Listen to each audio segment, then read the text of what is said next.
Hello everybody, I'm Zentrixidare. Yeah, I know. 2 videos in 1 week? It's been a long time.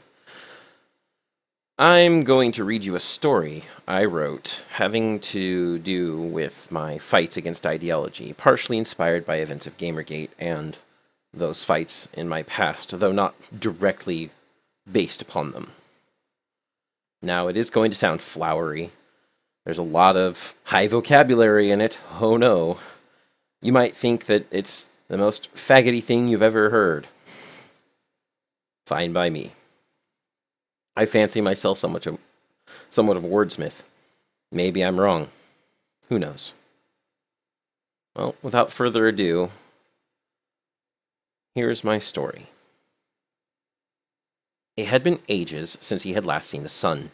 He couldn't remember a time when he was dry, warm, or safe. The eternal, tenacious monsoon he found himself in seemed to center on him, tracking across the sky with his every step. His armor was covered in mud, with dents and rents letting in the clammy air and clotted earth. His blade rusted, muddied, and nicked. The wounds underneath trickled perniciously, leeching his life out with every breath. He's hoping to return to the established perimeter of the base his battalion had been assigned to in this damnable war. He had none of his navigational gear, but he simply went to the opposite direction of the front, a sight of the most brutal slaughter he had ever witnessed. Despite their numbers, despite their training, his comrades had been annihilated around him, even as he fought for his own life. A blast had thrown him astray, and he had been left for dead with the rest of them.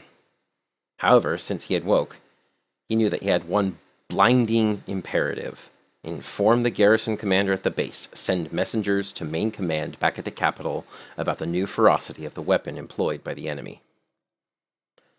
A break in the tree line became evident, and he rushed towards it, knowing that once he was free of the forest, he could more easily locate the base.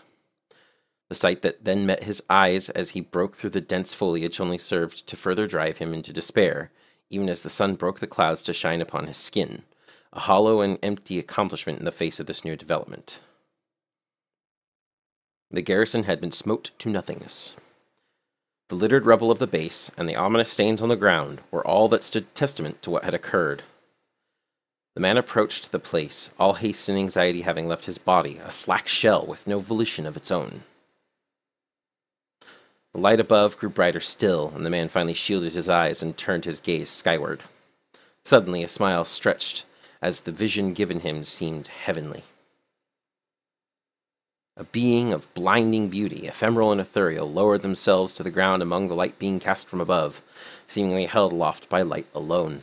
Apparently human, they were uniquely androgynous. In one moment, the angular and stoic countenance of a beneficent patron of the gods. From the other, a soft and gentle visage, the most wholesome and beautiful woman he had ever seen, who seemed equal parts matron and maiden. Yet neither expression was dominant, but both were there, an odd juxtaposition of features. The being approached the man, and he fell into its arms gladly. "Rest now, little one. The time for warfare and madness is at an end. You have reached the end of that path. Now only peace remains." The voice echoed in the depths of his being, a melodic vibrancy that shook him to his very core. The being gently removed the sword from his hand, and the man closed his eyes, waiting to be carried to the heavens, convinced his wounds had finally removed him from the world. All he received was cold sharpness in his chest as he fell to the ground. His eyes snapped open, and he realized he had fallen. Looking up at the being, though, its face was suddenly distorted. The austere grace seemed more and more tinged with insanity, and its grin widened. "Indeed, the path of peace means the destruction of all your kind. You are beneath us in every way, and you shall soon find yourselves extinct." The being, fully revealed in its cruel elegance, turned to flutter away on the light, and only then did the man notice that he could not lift himself from the ground. He was pinned to the earth by his own blade. Struggling to breathe, to call back the being, the man made his final curse upon it. "Not like this. Never shall I stop." With those words, the being simply chuckled as the light in the eyes of the man died and his vacant stare glazed over. Hours passed, and day became dusk. Though there were no witnesses to this moment, had any been around, the marvel they would have watched would have filled them with wondrous and terrible awe.